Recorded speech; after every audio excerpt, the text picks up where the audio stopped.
ત્રણ લોકના નાથ જે પોતે તીર્થંકર થવાના છે એમને બધી જ વાત ખબર છે કે હું તીર્થંકર થવાનો છું. ગર્ભમાં છે ને ત્યારે પણ પોતાનું સામર્થ્ય શું છે એ જાણે છે કે હું ચાહું તો શું કરી શકું. આપણે બોલીએ છીએ ને, મહાયોગના સામ્રાજ્યમાં જેઓ ગર્ભમાં ઉલ્લાસતા, અને ગર્ભમાં પણ ત્રણ જ્ઞાનને ગોપવી અવધારતા, અને જન્મતા પહેલા 64 ઇન્દ્રો જેને વંદતા. શું કહું છું? જન્મતા પહેલા એટલે પરમાત્મા ગર્ભમાં છે અને 64 ઇન્દ્રો જેને વંદન કરે. 7-8 પય સન્મુખ સાર, 7-8 ડગલા આગળ આવી અને આ ગર્ભમાં રહેલા પરમાત્માની દેવતાઓ સ્તુતિ સ્તવના કરે.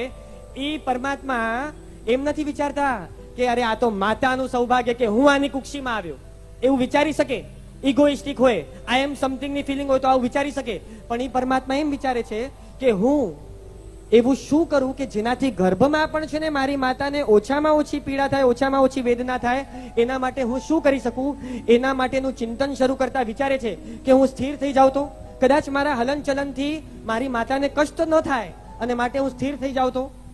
અને તમે વિચાર કરો, ગર્ભ અવસ્થાથી જે માતા પિતાની આટલી ભક્તિનો વિચાર કરે છે, આગળ જતા કહું, પોતે તીર્થંકર પરમાત્મા પોતે માતાની ઈચ્છા થઈ છે. માતા બહુ લાગણીશીલ છે કે ભાઈ બધા છોકરા છે ને સ્કૂલમાં જાય છે, પાઠશાળા જાય છે. ત્યારે સ્કૂલ શબ્દ નતું, પાઠશાળા જાય છે.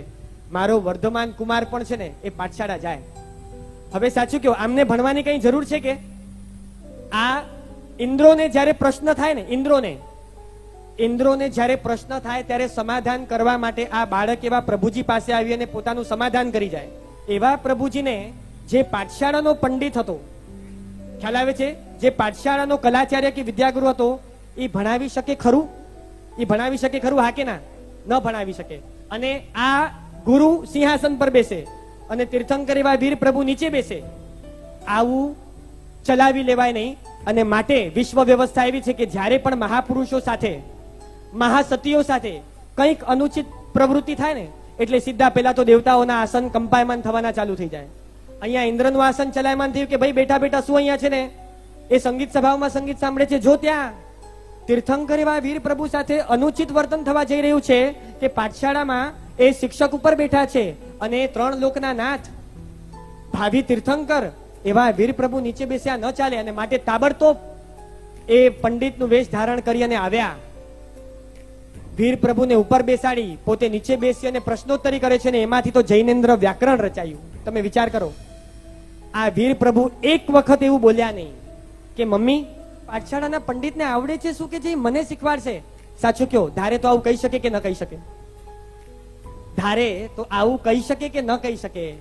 પણ એક અક્ષર બોલ્યા નથી મમ્મીની સામે. મમ્મીની ઈચ્છા થઈ છે ને, એ ઇન્દ્ર મહારાજા આવી અને પાછળથી આખું કેસ સોલ્વ કરી ગયા, વાત અલગ છે. બાકી પોતે એક પણ વખત બોલ્યા નહીં.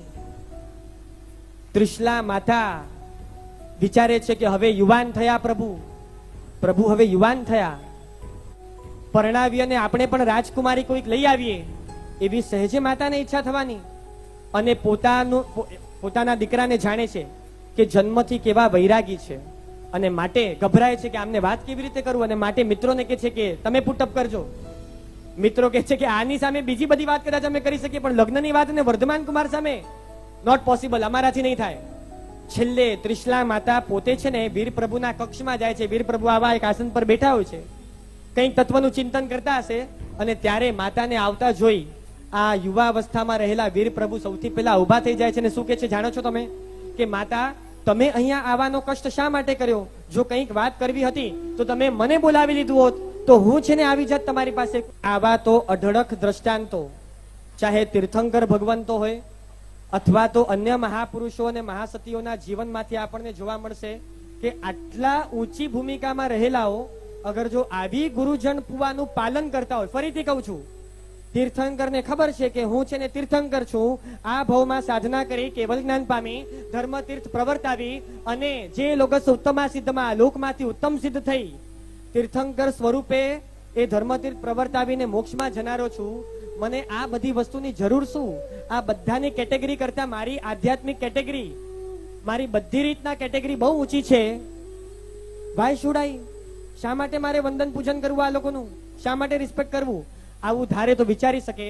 પણ હવે આ જગતની top most personality top most personality જ્યારે અગર જો આવું ગુરુ જણપુઆ, ગુરુજનોની આવી પૂજા, વડીલજનોની આવી ભક્તિ અને આવા ઔચિત્યનું પાલન કરતા હોય તો મને એટલું કહો, આપણને કરવું જોઈએ કે ન કરવું જોઈએ? હા કે ના?